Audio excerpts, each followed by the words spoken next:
لي صدري ويسر لي أمري واحلل عقدة من لساني يفقهوا قولي. الحمد لله وحده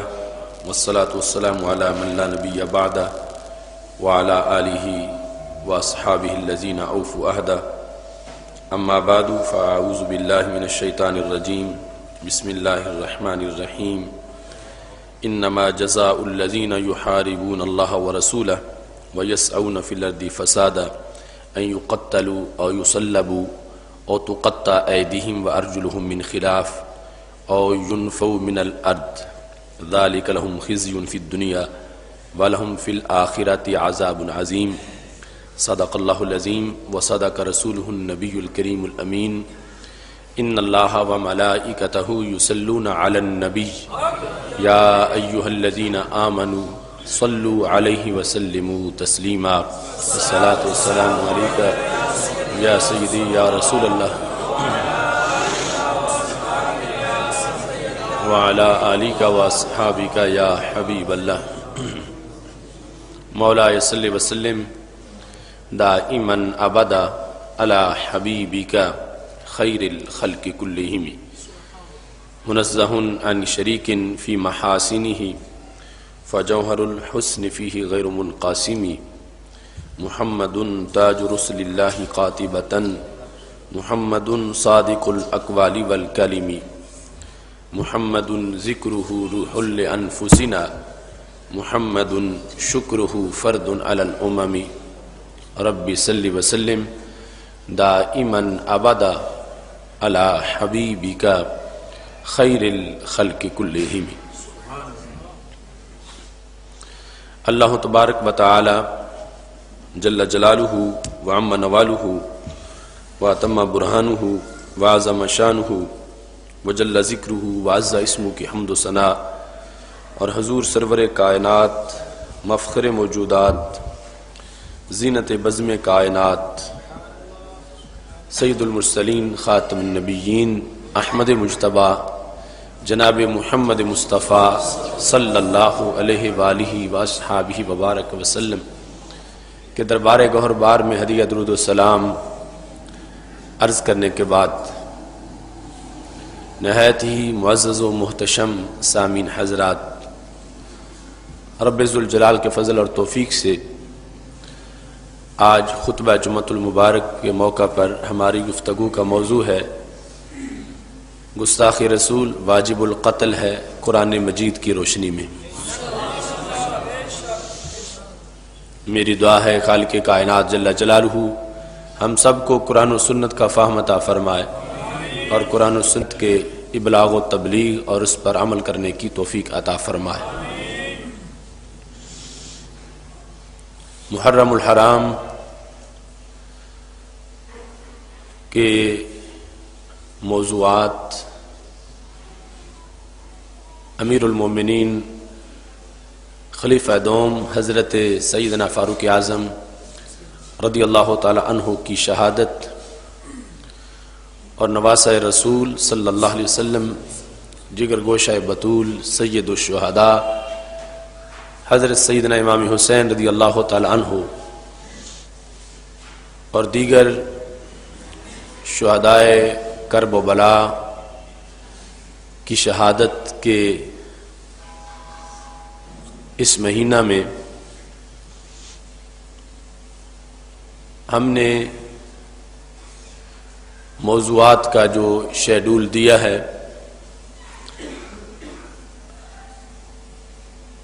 وہ سید عالم نور مجسم شفیع معظم صلی اللہ علیہ وسلم کی عزت و ناموس اور قانون تحفظ ناموس رسالت کے دفاع کے عنوان سے مختلف جمعوں کے موضوعات رکھے ہیں. آئندہ جمعہ سیدنا امام حسین رضی اللہ تعالی عنہ سے محبت اور عقیدت کے جو مختلف انداز ہیں اس سے متعلق ہوگا. مجموعی طور پر ہم یہ پورا مہینہ تحفظ ناموس رسالت کے سلسلہ میں منا رہے ہیں اور قانون ناموس رسالت پر جو معاذ اللہ حملے کیے جا رہے ہیں ان حملوں کا جواب دینے کے لیے اور بین الاقوامی فلور پر تحفظ ناموس رسالت جو اس امت کی پہچان ہے، ایمان ہے، اس موقف کے دفاع کی خاطر ہم نے یہ موضوعات خطبہ جمعۃ المبارک کے لیے منتخب کیے ہیں۔ اس کے علاوہ آپ جانتے ہوں گے گزشتہ ہفتہ جو گزرا ہے ہم نے اتوار کے دن لاہور پریس کلب میں ایسے تمام فکری آوارہ گرد لوگوں کو چیلنج کیا کہ جو مختلف چینلوں پر یہ کہہ رہے تھے کہ گستاخ رسول کے واجب القتل ہونے کی سزا کا ذکر کہیں بھی قرآن مجید میں موجود نہیں ہے، یا یہ شرعی سزا نہیں ہے، یا یہ قانون تحفظ ناموس رسالت معاذ اللہ کالا قانون ہے، تو ہم نے ان تمام لوگوں کو جاوید غامدی سمیت چیلنج کیا اور یہ ہم نے ان تک پیغام پہنچایا کہ وہ جس فورم پر چاہیں گے، جس چینل پر چاہیں گے، ہم یہ ثابت کریں گے کہ قانون تحفظ ناموس رسالت یہ شریعت مطہرہ کی آواز ہے اور قرآن مجید سے، سنت سے، فقہ اسلامی سے، اجماع امت سے اس کا بین ثبوت موجود ہے، اور جو اسے معاذ اللہ کالا کہتا ہے یقیناً اس کا دل کالا ہے اور وہ شریعت مطہرہ کا غدار ہے، اور کسی لحاظ سے بھی اسے امت مسلمہ کی ترجمانی یا حکمرانی کا کوئی حق حاصل نہیں ہے۔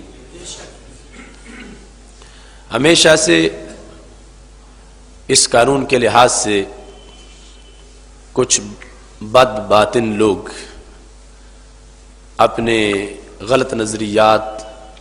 اور غلط آراء کا اظہار کرتے رہے ہیں، لیکن ماضی میں ان کا تعلق اقلیات سے ہوتا تھا، اور آج افسوس سے اب یہ کہنا پڑتا ہے کہ کچھ مسلمانوں نے بھی اس کے خلاف ہرزہ سرائی شروع کر دی ہے، اور بالخصوص کچھ امریکی دکانوں کے کھلونے اور ریڈی میڈ مفکرین نے جن کو شریعت مطہرہ کا کوئی علم نہیں ہے، انہوں نے بھی تحفظ ناموس رسالت کے خلاف بولنا شروع کر دیا ہے۔ اس واسطے یہ لازم ہے کہ ہم امت مسلمہ کی آواز پورے آفاق تک پہنچائیں کہ جو ہر دور میں امت مسلمہ کا طرہ امتیاز رہا ہے، اور بچہ جسے اپنا ایمان سمجھتا ہے اس کے خلاف ہم کسی کو بولنے کی اجازت نہیں دیں گے، اور نہ ہی انشاءاللہ اس قانون میں کسی طرح کی کوئی ترمیم یا تبدیلی کسی کو کرنے کی اجازت دیں گے۔ اس سلسلہ میں موجودہ جو گفتگو چلی ہے تو اس کا پس منظر یہ ہے کہ ننکانہ صاحب کا ایک گاؤں ہے چک نمبر 3 اٹاں والی، وہاں پر ایک عیسائن نے رسول اللہ صلی اللہ علیہ وسلم کی ذات مقدس کے خلاف اپنی بدبختی کا ثبوت دیا، اور یہ معاملہ تقریباً 1.5 سال پہلے کا ہے۔ 14 جون 2009 بروز اتوار ملون زمانہ آسیہ نے، جو کہ عاشق مسیح کی بیوی ہے، اس نے سید عالم نور مجسم شفیع معظم صلی اللہ علیہ وسلم اور سیدہ خدیجۃ الکبریٰ رضی اللہ تعالی عنہا اور قرآن مجید برہان رشید کے بارے میں جو الفاظ بکے، زبان زیب نہیں دیتی کہ ان کو دہرایا جائے۔ یہ میرے پاس اس مقدمے کی FIR موجود ہے کہ جس کے اندر وہ توہین آمیز کلمات ایسے لکھے ہیں کہ آج تک وہ کانوں نے نہ سنے تھے اور نہ ہی کسی گستاخ کی تحریر میں ان کا ذکر تھا۔ یعنی اتنی حد درجے کی توہین آمیز گفتگو اس آسیہ ملون زمانہ نے کی، اور اس سے یہ اندازہ ہوتا ہے کہ یہ باقاعدہ ان عیسائیوں کو پڑھایا جاتا ہے، پکوایا جاتا ہے، یہ کوئی بائی چانس زبان پر آنے والے الفاظ نہیں تھے۔ سید عالم نور مجسم شفیع معظم صلی اللہ علیہ وسلم کی بیماری اور علالت کے جو ایام تھے، ان ایام کو جس طرح اس نے بدبخت عورت نے اپنے لفظوں سے بیان کیا، اور پھر سیدہ خدیجۃ الکبریٰ رضی اللہ تعالی عنہا کے ساتھ جو نبی علیہ السلام کا نکاح تھا اس نکاح پہ جو تنقید کی، اور پھر قرآن مجید برہان رشید کے بارے میں اس نے کہا کہ یہ لوگوں کا اپنا بنایا ہوا یہ کلام ہے، یہ اللہ کا کلام نہیں ہے، یہ معاذ اللہ اس نے سارے بکواس عورتوں کے سامنے کیے۔ اور اس کے بعد جب یہ بات وہاں پھیلی تو اگلے مرحلے پر وہاں لوگوں نے اس سلسلہ میں جو واقعہ 14 جون 2009 کا تھا، تو 19 جون 2009 کو وہاں گاؤں کے لوگوں نے اس کے بارے میں تھانے میں اطلاع کی، لوگوں کے سامنے اس نے اس بات کا اقرار کیا کہ میں نے یہ کہا ہے۔ تو 2009 19 جون کو FIR درج کی گئی اور پھر اس عورت کو گرفتار کیا گیا، اور اس کے بعد SP انویسٹیگیشن شیخ پورہ سید محمد امین بخاری نے جو تفتیش کی تو عیسائیوں کے سامنے جو ان کے عمائد دین تھے اور مسلمانوں کے سامنے اس عورت نے پھر اقرار کیا کہ میں نے واقعی ایسا کہا تھا اور ایسے لفظ میں نے بولے تھے۔ تو تقریباً 1.5 سال تک یہ کیس چلتا رہا، اور اس کے بعد ننکانہ میں جسٹس نوید اقبال نے اس عورت کو 8 نومبر 2010، یہ ابھی جو نومبر گزرا ہے، اس کو سزائے موت سنائی اور اسے جرمانہ کیا۔ اور اس کے بعد 20 نومبر کو پنجاب کے بے غیرت اور کالے دل والے گورنر سلمان تاثیر نے اس عورت کے ساتھ جا کر جیل میں ملاقات کی اور اس کے ساتھ بیٹھ کے پریس کانفرنس کی، اور اس کو سکھایا گیا کہ تم میڈیا کے سامنے یہ کہو کہ میں نے ایسا نہیں کہا، یعنی جو پہلے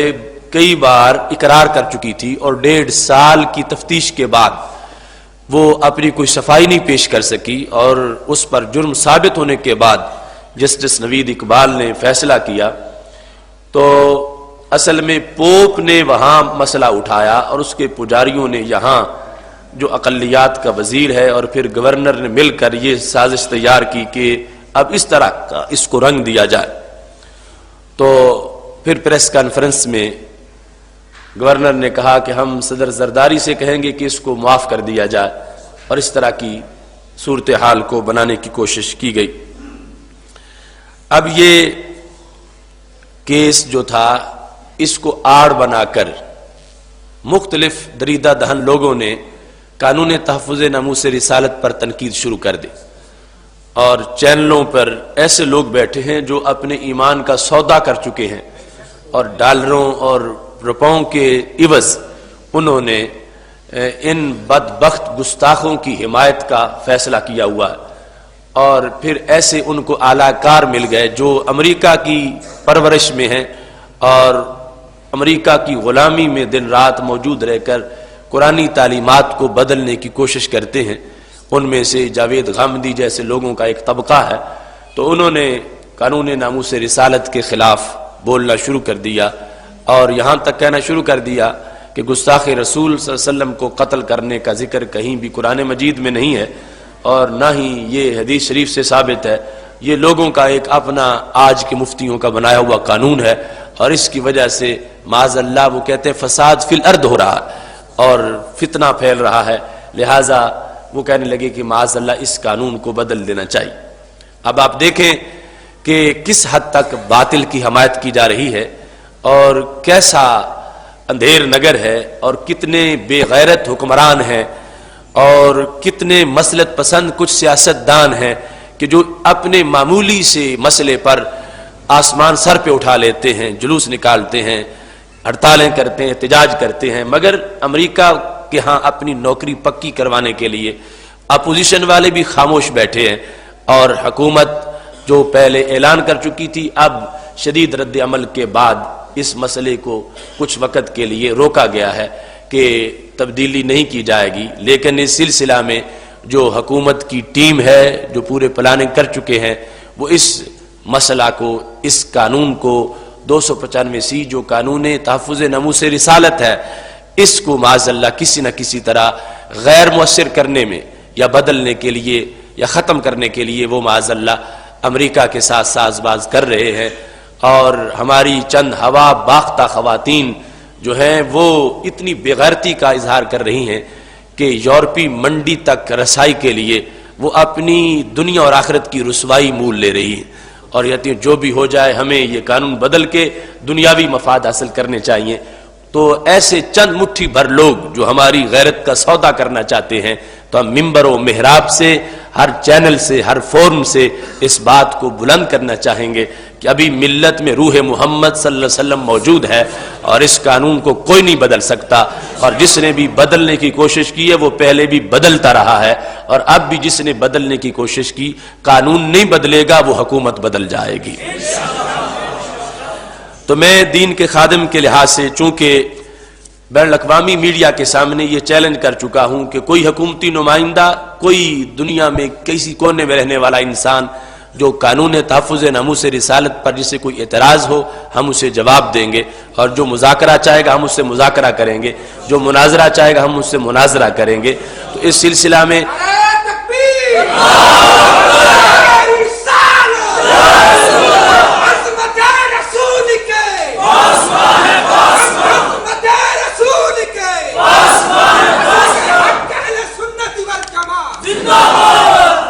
تو یہ اتوار کو ہم نے جامعہ نعیمیہ میں صرف مخصوص لوگ، قانون دان اور ٹی وی چینلوں کے اینکر اور دیگر ایسے لوگ جن کو مختلف تحفظات ہیں یا خدشات ہیں، ان سب کو بلا کر ان سے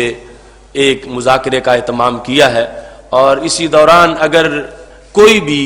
ان میں سے جو دوسری سائیڈ کے لوگ ہیں ہمارے چیلنج کو قبول کرے گا، تو ہم نے اس شرط میں یہ لکھا ہے کہ کم از کم وہ مناظرہ 2 گھنٹے ہونا چاہیے، اور لائیو ٹی وی چینل پر اسے دکھانا چاہیے تاکہ اس کو کاٹ کے کوئی بعد میں پیش نہ کرے۔ پہلے بھی جاوید غامدی سے میرا ہوا تھا تو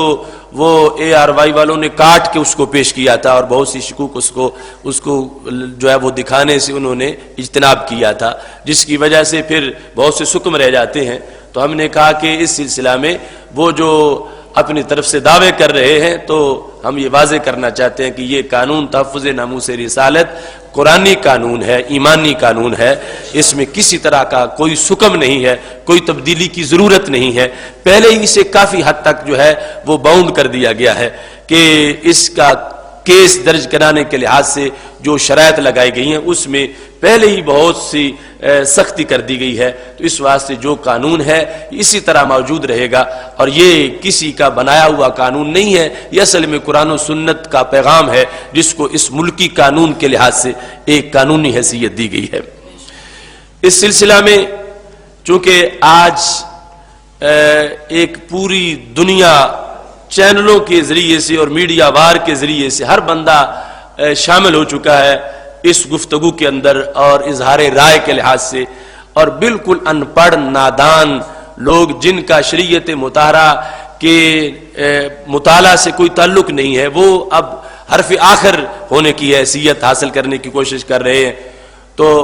جاننا چاہیے کہ کوئی چیز قرآن مجید سے ثابت کرنے کے لحاظ سے 20 امور ہیں، 20 طرق ہیں جن کے ذریعے سے یہ ثابت کیا جاتا ہے کہ یہ چیز قرآن سے ثابت ہے۔ اب ان لوگوں سے جو یہ کہتے ہیں کہ اس کا ذکر قرآن میں ہے ہی نہیں، یہ کوئی قرآنی سزا ہی نہیں، اگر ان سے یہ پوچھا جائے کہ وہ 20 طریقے کون سے ہیں تو میرا خیال ہے ان کو شاید 20 میں سے 4 کا بھی پتہ نہ ہو کہ کیسے کس ذریعے سے کوئی چیز قرآن سے ثابت کی جاتی ہے اور کہا جاتا ہے کہ یہ چیز قرآن سے ثابت ہے۔ اس سلسلہ میں تمہید کے اندر چند مثالیں آپ کے سامنے رکھنا چاہتا ہوں۔ امام رازی نے تفسیر کبیر کے اندر اس کو ذکر کیا ہے کہ ایک دن حضرت سیدنا عبداللہ بن مسعود رضی اللہ تعالی عنہ گفتگو کر رہے تھے۔ یہ بخاری شریف میں ذکر ہے، میں نے پہلے فہم دین کے ایک موضوع میں یہ بیان بھی کیا ہے، وہ خواتین اسلام کے موضوع کے اندر، کہ آپ نے یہ ارشاد فرمایا کہ جو عورت تندولے لگاتی ہے یا لگواتی ہے یا مصنوعی بال اپنے بالوں میں شامل کر کے اپنے بالوں کو بڑا ظاہر کرتی ہے، اس کے لحاظ سے فرمایا اس پر اللہ کی لعنت ہو، اس نے ایسا کیوں کیا؟ تو کسی نے کہا ابن مسعود آپ لعنت کر رہے ہیں اس پر، تو لعنت تو بہت بڑا لفظ ہے، تو آپ نے فرمایا مالی لا العنو من لعنہ اللہ فی کتابہ، میں اس پہ لعنت کیوں نہ کروں جس پر لعنت رب نے قرآن میں کی ہے، جس پر قرآن میں رب نے لعنت کی ہے میں اس پہ لعنت کیوں نہ کروں، جس پر رب نے لعنت قرآن میں کی ہے میں اس پر لعنت کیوں نہ کروں۔ یہ جملے حضرت عبداللہ بن مسعود رضی اللہ تعالیٰ عنہ نے بولے۔ اب ایک عورت وہ جو شریعت مطہرہ کا مطالعہ رکھتی تھیں، انہوں نے کہا ابن ام عبد، چونکہ حضرت عبداللہ بن مسعود صحابی ہیں اور پھر عام سے صحابی نہیں ہیں، ہمارے نبی علیہ السلام نے فرمایا کنیف مولع علما، عبداللہ بن مسعود علم سے بھرا ہوا گھر ہے، یعنی اتنا زیادہ علم ہے حضرت عبداللہ بن مسعود رضی اللہ تعالیٰ عنہ کا کہ نبی علیہ السلام نے ان کو پورا گھر علم کا قرار دیا ہے۔ تو خاتون نے کہا ابن مسعود آپ تو بہت وسیع مطالعہ رکھتے ہیں، اور آپ نے یہ کہا کہ یہ قرآن میں اللہ نے لعنت کی ہے ایسی عورتوں پر، تو انہوں نے کہا تلوت البارحۃ ما بین الضفتین، میں الحمد سے لے کر والناس تک پورا قرآن پڑھ کے اب تمہارے سامنے آ رہی ہوں، کسی جگہ اس کا ذکر نہیں ہے جو تم کہتے ہو کہ قرآن میں اللہ نے لعنت کی ہے واشمہ پر، مستوشمہ پر، واصلہ پر، مستوصلہ پر، یہ لعنت کی ہے اللہ نے، تو قرآن میں تو کہیں ایسی کوئی آیت نہیں ہے، آپ کہتے ہو قرآن میں موجود ہے۔ تو حضرت عبداللہ بن مسعود رضی اللہ تعالی عنہ نے کہا لو تلوتیہ لوجدتیہ، تم نے پھر قرآن پڑھا ہی نہیں ہے، اگر تم قرآن پڑھتی تو تمہیں نظر آتا کہ لعنت موجود ہے۔ اب اگلے لفظ بخاری شریف میں ہے، حضرت عبداللہ بن مسعود رضی اللہ تعالی عنہ نے کہا تم نے قرآن میں یہ آیت نہیں پڑھی وما آتاکم الرسول فخذوہ وما نہاکم عنہ فانتہوا، اللہ کے رسول جو دیں وہ لے لو اور اللہ کے رسول جس سے روکیں وہ رک جاؤ، کیا یہ آیت ہے یا نہیں؟ تو وہ صحابیہ کہنے لگیں یہ آیت تو ہے، تو ابن مسعود کہنے لگے جب یہ آیت ہے تو پھر قرآن کہتا ہے جو نبی فرمائے وہ حاصل کرو، قرآن لازم کر رہا ہے تم کو کہ وہ قرآن کا حکم ہے۔ اور کہا میں نے تو اپنے کانوں سے سنا ہے، نبی علیہ السلام نے فرمایا لعن اللہ الواشمۃ والمستوشمۃ، کہ سرکار نے اپنی زبان سے کہا کہ رب ذوالجلال نے لعنت کی ہے واشمہ پر اور لعنت کی ہے مستوشمہ پر، مستوشمہ ہے جو لگوانے والی ہے، واشمہ ہے جو لگانے والی ہے۔ تو نبی علیہ الصلوۃ والسلام فرمانے لگے اللہ نے لعنت کی ہے، تو ابن مسعود کہنے لگے جب سرکار یہ کہتے اللہ نے لعنت کی ہے تو تم کہتی ہو کہ لعنت کا ذکر قرآن میں نہیں ہے، تو پھر تم نے قرآن پڑھا ہی نہیں ہے۔ اگر تم نے قرآن پڑھا ہے تو قرآن کہہ رہا ہے کہ جو سرکار فرماتے ہیں وہ رب کا حکم ہوتا ہے۔ تو کہنے لگی نبی علیہ الصلوۃ والسلام جب فرمائے لعن اللہ، رب نے لعنت کی ہے، تو وما آتاکم الرسول فخذوہ یہ آیت کے مضمون میں شامل ہو گیا کہ رسول اللہ صلی اللہ علیہ وسلم نے جب ایسا بیان کیا کہ یہ تغییر خلق ہے، تخلیق کو بدلنا ہے، اس کو ناجائز قرار دیا گیا، تو سرکار دو عالم صلی اللہ علیہ وسلم نے جب یہ کہا رب نے لعنت کی ہے، تو میرے نبی علیہ السلام کا یہ کہنا کہ رب نے لعنت کی ہے یہی اس بات کا قرآنی ذکر ہے کہ رب ذوالجلال ایسی عورتوں پہ لعنت کرنے والا ہے۔ اس خاتون نے پھر تسلیم کیا کہ وما آتاکم الرسول سے، اور پھر اس حدیث سے جو مضمون ثابت ہوا تو تم سچے ہو جو کہہ رہے ہو کہ اللہ نے قرآن میں ایسی عورتوں پہ لعنت فرمائی ہے۔ دوسرے نمبر پر حضرت امام شافعی رحمۃ اللہ علیہ مسجد حرام میں بیٹھے تھے، تو آپ کا دریائے علم جوش میں آ گیا، تو فرمانے لگے حج کا موقع تھا لا تسألونی عن شیء الا اجیبکم اجبتکم فیہ من کتاب اللہ، جو مسئلہ بھی مجھ سے پوچھو گے میں قرآن سے جواب دوں گا۔ لا تسألونی عن شیء نکرہ تحت النفی ہے، کوئی بھی سوال پوچھو، کوئی بھی پوچھو میں اس کا جواب قرآن سے دوں گا۔ یہ ان کا علم بول رہا تھا۔ حضرت امام شافعی رحمۃ اللہ علیہ نے جب یہ کہا کہ قرآن سے میں جواب دوں گا، تو ایک شخص نے کہا بعض آخر مسجد حرام تھی، علم کا زمانہ تھا، بڑے بڑے مفتیان تھے، بڑے بڑے محققین بیٹھے تھے، حج کا موقع تھا، پورے عالم اسلام کی کریم موجود تھی، اور امام شافعی نے یہ چیلنج کر دیا کہ جو بھی مسئلہ یہاں مجھ سے پوچھو میں ابھی قرآن سے اس کا جواب دوں گا۔ تو ایک شخص نے کہا امام اب مجھے جواب دو، ما تقول فی المحرم اذا قتل الزنبور، اگر کوئی حالت احرام میں زنبور کو، بھیڑ کو، جس کو پنجابی میں ڈیمو کہتے ہیں، اگر کوئی حالت احرام میں اسے مارے، اب محرم کا کیا حکم ہے؟ اس پہ کیا لازم آئے گا؟ دم لازم آئے گا یا دم نہیں لازم آئے گا؟ یہ آپ ہمیں بیان کریں۔ اب عجیب صورتحال بن گئی، زنبور کا لفظ قرآن میں موجود نہیں، حکم کہاں سے آئے گا؟ کہا یہ تھا جو پوچھو گے میں قرآن سے ثابت کروں گا۔ تو حضرت امام شافعی رحمت اللہ علیہ نے جواب دیتے وقت فرمایا لا شیء علیہ، اس پہ کوئی شے نہیں ہے، یعنی اگر کسی نے حالت احرام میں بھیڑ کو مارا، زنبور کو مارا، اس پر کچھ بھی لازم نہیں آتا، نہ اس پر دم دینا ہے، نہ صدقہ کرنا ہے، نہ کوئی کفارہ ہے، اس پہ کوئی چیز بھی لازم نہیں آتی۔ جب آپ نے یہ جواب دیا تو سائل نے کہا این ھذا فی کتاب اللہ، بتاؤ کس آیت میں ہے؟ تم نے کہا تھا جو پوچھو گے تو میں قرآن سے جواب دوں گا، تو ہم نے مسئلہ پوچھا، تم نے جواب دیا کہ اس پر کچھ بھی لازم نہیں آتا، تو اس جواب کو ثابت کرو کہ قرآن مجید میں کہاں لکھا ہے۔ اب وقت کے امام شافعی اس مسئلے کو قرآن سے ثابت کرنے لگے ہیں، فرمانے لگے جو میں نے دعویٰ کیا سچا کیا، تو میں یہ مسئلہ تمہیں قرآن سے ثابت کر کے بتاتا ہوں۔ آپ نے پڑھا اللہ کا فرمان ہے وما آتاکم الرسول فخذوہ وما نہاکم عنہ فانتہوا، کہ جو اللہ کے رسول صلی اللہ علیہ وسلم حکم دے وہ حاصل کر لو، جو دے وہ پکڑ لو، اور جس سے روکے اس سے رک جاؤ۔ یہ آیت ہے قرآن کی۔ اب اللہ کے نبی علیہ السلام نے کیا دیا ہمیں؟ فرمایا میرے محبوب علیہ الصلوۃ والسلام کا فرمان ہے علیکم بسنتی و سنت الخلفاء الراشدین، کہ تم پر میری سنت بھی لازم ہے، میرے خلفائے راشدین کی سنت بھی لازم ہے۔ تو قرآن نے کہا بات مانو نبی علیہ السلام کی، تو نبی علیہ السلام نے فرمایا میری سنت بھی ہے، میرے خلفاء کی سنت بھی ہے، تم پر میری سنت بھی لازم ہے اور میرے خلفاء کی سنت بھی لازم ہے۔ یہ کہنے کے بعد کہا میں سند سے، میں نے فلاں سے سنا، فلاں نے فلاں سے سنا، انہوں نے حضرت عمر سے سنا۔ سیدنا حضرت عمر رضی اللہ تعالیٰ عنہ بیٹھے تھے، آپ سے پوچھا گیا اگر کوئی بندہ حالت احرام میں زنبور یعنی بھیڑ کو مارتا ہے تو اس کا حکم کیا ہے؟ تو حضرت عمر فاروق رضی اللہ تعالی عنہ نے اس کا جواب دیتے ہوئے کہا لا شیء علیہ، اس پہ کچھ بھی لازم نہیں آتا۔ تو فرمایا میں نے قرآن سے ثابت کر دیا کہ اگر کوئی حالت احرام میں بھیڑ کو مارتا ہے تو اس پہ کوئی چیز لازم نہیں ہے۔ اب امام شافعی جیسا امام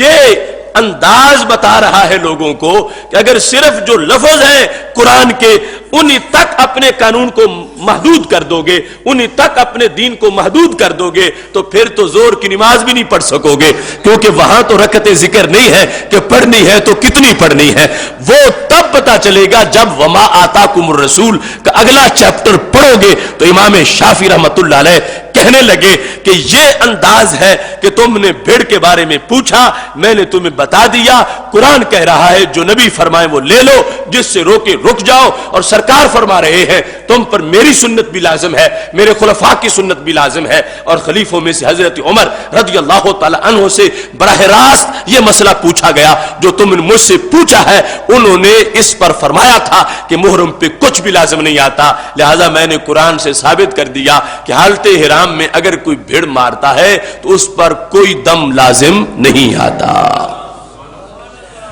اب یہ انداز ہے قرآن مجید کو ماننے کا، اور قرآن مجید برہان رشید سے مسائل کے استنباط کا، استخراج کا، مسائل کو حل کرنے کا، اور یہ ڈیمو اور بھیڑ جیسے معاملات جو ہیں وہ ثابت ہیں۔ اور سب سے بڑا فرض جو نبی علیہ الصلوۃ والسلام کی ذات گرامی کا ادب ہے، اور سب سے بڑا معاملہ، اور پھر جرائم میں سے سب سے بڑا جرم، اس کے لحاظ سے قرآن مجید اور شریعت خاموش ہو اور کوئی سزا نہ ہو، یہ کیسے ہو سکتا ہے؟ اگر کسی کو تھوڑا سا بھی درک ہے، اویئرنس ہے کہ قرآن پڑھنا کیسے ہے، وہ اگرچہ چند سالہ بچہ ہی کیوں نہ ہو، اسے بھی یہ بات یقیناً سمجھ آئے گی کہ رب ذوالجلال نے اس امت کا امتیاز ہی یہ بنایا ہے کہ پہلی امتیں تحفظ ناموس رسالت کے اندر وہ کردار ادا نہیں کر سکیں جس کردار کی بنیاد پر رب ذوالجلال نے اس امت کو ساری امتوں کا سردار بنایا ہے۔ اس سلسلہ میں آپ دیکھیں قرآن مجید برہان رشید کے فرائض، نماز دن میں 5 مرتبہ ہے، حج زندگی میں 1 مرتبہ ہے، زکوٰۃ سال کے بعد 1 مرتبہ ہے، اور رمضان 11 مہینوں کے بعد۔ لیکن تحفظ ناموس رسالت کا فرض نہ زندگی میں 1 بار ہے، نہ سال میں 1 بار ہے، نہ دن میں 5 بار ہے، یہ ہر سیکنڈ میں امت پر فرض کر دیا گیا ہے، ہر سیکنڈ میں لازم ہے۔ اللہ فرماتا وَتُعَزِّرُوهُ وَتُوَقِّرُوهُ، ان کا خوب ادب کرو، احترام کرو۔ اب جب ادب لازم ہے تو بے ادبی حرام ہے، ادب ایمان ہے تو بے ادبی کفر ہے۔ تو عزروہ، ان کا ادب کرو، کیا زندگی میں 1 مرتبہ، کیا سال میں 1 مرتبہ، کیا مہینے میں 1 مرتبہ، کیا دن میں 1 مرتبہ؟ نہیں، ہر سانس میں ادب لازم ہے۔ ہر سانس میں جب ادب لازم ہے تو ہر سانس میں بے ادبی کا مقابلہ بھی لازم ہے، ہر سانس میں گستاخوں کے خلاف جنگ بھی لازم ہے۔ اگر کوئی شخص 1 سیکنڈ کے لیے بھی اپنے آپ کو سائیڈ پہ کر لے اور یہ کہہ دے کہ میرے نبی کی جو بھی توہین کوئی کرتا پھرے میرا اس سے کوئی تعلق نہیں ہے، تو 1 سیکنڈ بھی جب اس نے اپنے آپ کو نبی علیہ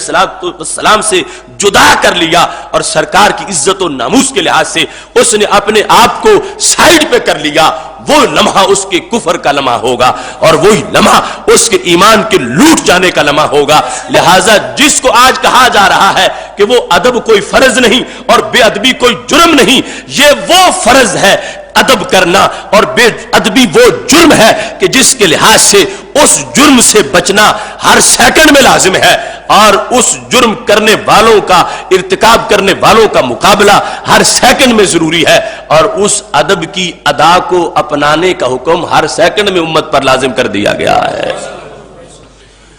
ادب کے جو تقاضے ہیں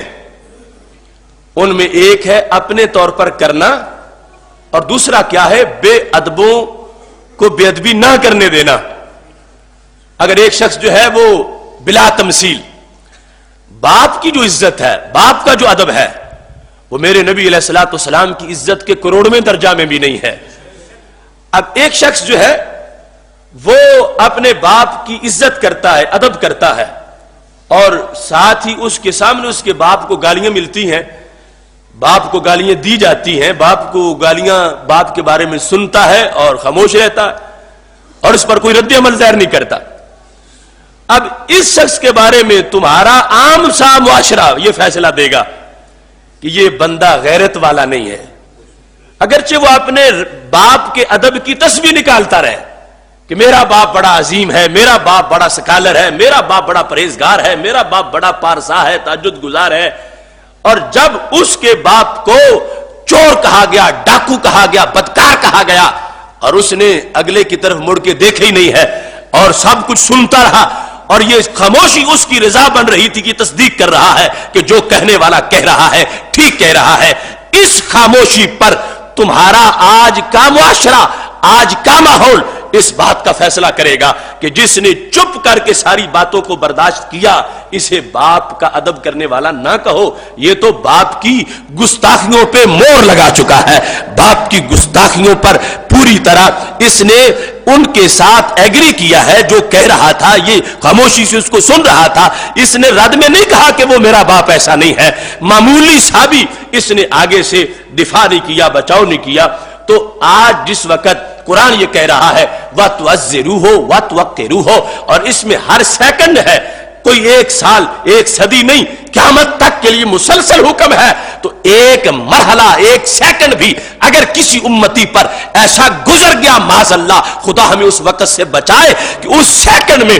اس کے سامنے توہین ہو رہی تھی میرے نبی علیہ الصلوۃ والسلام کی، اور اس نے توہین کرنے والے کا فوراً مواخذہ نہیں کیا اور اس کو اسی وقت نشان عبرت نہیں بنایا، تو پھر اسے یہ نہیں سمجھا جائے گا اس مسلمان کو کہ یہ ادب کرنے والا ہے، اس کو بھی اسی زمرے میں شمار کر لیا جائے گا کہ اس نے توہین کرنے والوں کے ساتھ اتفاق کیا ہے اور توہین کرنے والوں کے ساتھ یہ رضامند ہو گیا ہے، تو یہ بھی اس کا جرم بنے گا، چاہے جائے کہ آج کلمہ بھی پڑھے اور توہین کرنے والوں کی حمایت کرے، توہین کرنے والوں کے لحاظ سے ان کے ساتھ اپنی رضامندی کا اظہار کرے اور قرآنی تعلیمات کا انکار کرے۔ یہ ہر آیت قرآن اول سے لے کر آخر تک پورا قرآن اس امر کو واضح کر رہا ہے کہ سید عالم نور مجسم شفیع معظم صلی اللہ علیہ وسلم کا ادب و احترام جب ہر گھڑی لازم ہے تو بے ادبی سے خود بچنا اور بے ادبی کرنے والوں کا مواخذہ کرنا بھی ہر گھڑی لازم ہے، ہر گھڑی فرض ہے، ہر لمحے کا فرض ہے۔ یہ کسی ایک آیت نہیں، الحمد سے لے کر پورے والناس تک پورے قرآن کا یہ فیصلہ ہے۔ اس سلسلہ میں آپ پہلی امتوں کے لحاظ سے مزاج دیکھیں، قدرت اور فیصلے کیا تھے، اللہ کا حکم کیا تھا، اللہ کا فرمان کیا تھا۔ امتوں نے جب بھی اپنے نبیوں کے ساتھ گڑبڑ کی تو رب ذوالجلال نے کسی کو بھی زندہ نہیں چھوڑا۔ زمین دھنس گئی، بندر بن گئے، خنزیر بن گئے، عذاب آ گیا، بستیاں الٹ دی گئیں، یہاں تک کہ قرآن مجید میں تو یہ بھی ہے حضرت صالح علیہ السلام کی اونٹنی کی ٹانگوں کے جنہوں نے پٹھے کاٹے تھے اللہ نے انہیں بھی نہیں چھوڑا، رب نے ان کو عذاب دیا، مواخذہ ہوا۔ یعنی یہ لوگ جو آج ڈنڈورا پیٹتے ہیں انسانی حقوق کا، رحمت اور رحمت للعالمین ہونے کے وصف کو جو غلط انداز میں تقریریں کرتے ہیں، ان کو اللہ تعالیٰ کے رحمان اور رحیم ہونے کا پتہ نہیں ہے۔ وہ رب جس سے بڑھ کر کسی کی رحمت نہیں، جو رحمان بھی ہے جو رحیم بھی ہے، جس وقت اس نے ڈھونڈ ڈالا ان لوگوں کو جنہوں نے ایک پیغمبر کی اونٹنی کی بے ادبی کی تھی، تو کیا وہ رحمان نہیں رہا تھا؟ اس وقت رحمان تھا، رحیم تھا، اور یہ عذاب نازل کر کے اس نے کہا یہ امن عالم کے لیے ضروری ہے، باقی تب بچیں گے جب گستاخوں کو مارا جائے گا۔ تو رب ذوالجلال نے گستاخوں کے لیے عذاب نازل کیا، اور گستاخی کی وجہ سے ہر دور میں قانون قدرت یہی رہا کہ گستاخوں کو زندہ نہیں چھوڑا گیا، یہاں تک کہ نبیوں کی اونٹنیوں کے گستاخ بھی رب نے بھون ڈالے۔ اب میرے محبوب علیہ الصلوۃ والسلام کا جو معاملہ ہمارے آقا صلی اللہ علیہ وسلم، اس کے لحاظ سے یہ بخاری شریف، اس میں کتاب الوضو میں حدیث شریف موجود ہے جو مجموعی طور پر بخاری کے 6 مقامات پر آئی۔ اس کے اندر سید عالم نور مجسم شفیع معظم صلی اللہ علیہ وسلم کی ایک توہین کا ذکر ہے جو قریش مکہ نے کی، مگر وہ کچھ نہیں ہوا جو رب پہلے کرتا تھا۔ پہلے جس نے صالح علیہ السلام کی اونٹنی کی بے ادبی کی وہ بھی مارا گیا، اور ادھر کیا کچھ ہوا، کتنی توہین ہوئی، لیکن نہ زمین پھٹی نہ وہ بندر بنے۔ تو معاملہ کیا تھا؟ نہ تو رب کو کوئی کمزوری تھی، بلکہ رب قدرتوں والا ہے اور تھا اور ہے، ہمیشہ اس کی قدرتیں باقی ہیں، اور اس نے کہا ہوا تھا اپنے پیغمبر سے، یہ قرآن میں حکم ہے، انا کفیناک المستہزئین، میرے نبی جو تمہاری بے ادبی کرے گا تم نہ سوچنا بدلہ میں آپ لے لوں گا۔ انا کفیناک، ہم تجھے کافی ہیں، ہم تجھے کافی ہیں، المستہزئین، ان کے مقابلے میں جو تمہارا مذاق اڑاتے ہیں، ہم تجھے کافی ہیں۔ تو رب نے جب وعدہ کیا تھا بدلہ میں لوں گا، تو پھر کیوں نہیں بھونا ان کو جو نبی علیہ الصلوۃ والسلام کی توہین کر رہے تھے؟ توہین کا انداز بخاری شریف میں کتاب الوضو کے اندر یہ حدیث شریف جو حدیث نمبر 240 لکھا ہے کہ رسول اللہ صلی اللہ علیہ وسلم کانا یصلی عند البیت، بیت اللہ کے پاس نماز پڑھ رہے تھے، وابو جال واصحاب لہ جلوس، ابو جال اور اس کے چمچے بیٹھے ہوئے تھے کعبہ شریف کے پاس۔ اذ قال بعضهم لبعض ایکم یجیء بصلاۃ جزور بنی فلان فیدعو علی ظہر محمد صلی اللہ علیہ وسلم اذا سجد، ایک بدبخت بولا امیہ بن خلف، اس نے کہا کون ہے جو فلاں محلے میں اونٹنی کسی نے ذبح کیا اور اس کی بچے دانی پڑی ہوئی ہے، کون ہے جو وہ گندگی اٹھا کے لے آئے اور جب یہ محمد صلی اللہ علیہ وسلم سجدے میں جائیں تو ان کی پشت پر کندھوں کے درمیان رکھ دے. بدبختوں کو کیسی توہین کی سوچی. فقام اشقل قوم، سب سے جو بدبخت تھا چوٹی کا، عقبہ بن ابی معیط، اس نے کہا میں لے آتا ہوں. نبی علیہ الصلوۃ والسلام نماز پڑھ رہے ہیں اور ادھر بدبخت پلاننگ کر رہے ہیں توہین کی. اب رب تو سب کو دیکھ رہا ہے. کہاں صالح علیہ السلام کی اونٹنی اور کہاں نبیوں کے سردار، رب کے سب سے بڑے حبیب حضرت محمد مصطفیٰ صلی اللہ علیہ وسلم کا وہ پیکر جو بالاتفاق عرش سے بھی کروڑوں درجہ افضل ہے. اب گستاخی ہونے لگی تو رب ذوالجلال ابھی ان کو بندر بنا دیتا، ابھی ان کو خنزیر بنا دیتا. جو چلا تھا وہ بچے دانی اونٹنی کی اٹھانے کے لیے اس کے ہاتھ ٹوٹ جاتے، وہ زمین میں دھنس جاتا، اس کو یہ توفیق ہی نہ ہوتی. لیکن کیا ہوا، وہ تو جا کے اٹھا کے لے آیا، اور اٹھا کے جس وقت لایا تو اب انتظار کرنے لگا کہ سجدے میں کب جاتے ہیں. فناظرا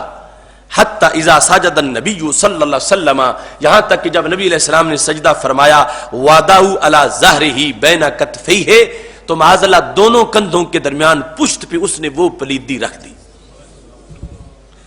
اب تصور کرو، اللہ کے سب سے بڑے محبوب جنہیں رب نے حبیب کہا اور سارے نبیوں کے سردار، ان کا اپنا پیکر کتنا مقدس، اور پھر حرم میں ہے، اور حرم سے بڑھ کے مسجد حرام میں ہے، اور مسجد حرام میں پھر کعبہ کی دیوار کے ساتھ ہے، اور پھر حالت نماز میں ہے، اور پھر نماز میں جو سب سے عروج کا مقام سجدہ ہے، سجدے کی حالت میں ہے. ایسی حالت میں وہ گستاخوں نے گستاخی کر ڈالی. میرے نبی علیہ الصلوۃ والسلام نماز میں ہیں، اب ادھر قریش مکہ دیکھ رہے ہیں. وہ بدبخت سردار جو اس وقت بیٹھے تھے، حدیث شریف میں ذکر ہے، فجعلوا يضحكون، ہنسنا شروع ہو گئے، دانت نکال رہے تھے بیٹھ کے کہ دیکھو ہم نے کیسا کیا، یہ سجدے کرتے ہیں رب کو اور ہم نے ان پر یہ چیز رکھ دی ہے. وَيُحِيلُ بَعْضُهُمْ عَلَى بَعْضٍ، اور حوالہ دے رہے تھے بعض بعض پر. اس کے دو ترجمے ہیں، ایک یہ کہہ رہا تھا اس نے کیا، دوسرا کہتا اس نے کیا، تیسرا کہتا اس نے ایسا کیا. جو بیٹھے ہوئے تھے وہاں پر عتبہ، شیبہ، ابو جال اور یہ عقبہ بن ابی معیط اور امیہ بن خلف، یعنی مذاق اڑایا ہوا ہے. دوسرا کیا ہے، ہنس ہنس کے ایک دوسرے پہ گرتے جا رہے تھے. جس وقت شدید ہنسی اور بہت زیادہ کوئی مذاق کر رہا. یحیلو بعضہم علی بعض، یہ کرتوت کر کے ابو جال دوسروں پہ گر رہا تھا، وہ اس پہ گر رہے تھے، ٹھٹھا مذاق اڑ رہا تھا. اب کیا حرکت ہے ان کی، کعبۃ اللہ کے پاس نبی علیہ السلام حالت نماز میں ہے، وہ توہین کر کے معاذ اللہ دانت نکال رہے ہیں، ہنس رہے ہیں، اور اللہ کی قدرت دیکھ رہی ہے. کیوں نہ زمین پھٹ گئی، کیوں نہ وہ لوگ بندر و خنزیر بنے. جو رب پہلے بناتا رہا وہ تو اب بھی کامل قدرتوں والا ہے، اور پیار بھی سب سے بڑھ کے اس ذات کے ساتھ ہے، اور ان کو سارے نبیوں کا امام بنایا ہے. میرے نبی علیہ الصلوۃ والسلام نے نماز پوری کی. نماز پوری کرنے کے بعد میرے محبوب علیہ السلام نے فرمایا اللہم علیک بقریش، میرے رب ان کو سنبھال لے. علیک بقریش، ان کو سبق سکھانا میرے رب تیرے ذمہ کرم پر ہے، جو میرے ساتھ تیری محبت ہے. علیک بقریش. اور جس وقت آپ نے یہ لفظ بولے 3 مرتبہ، اب ان بدبختوں کو اس سے بھی بڑی تکلیف ہوئی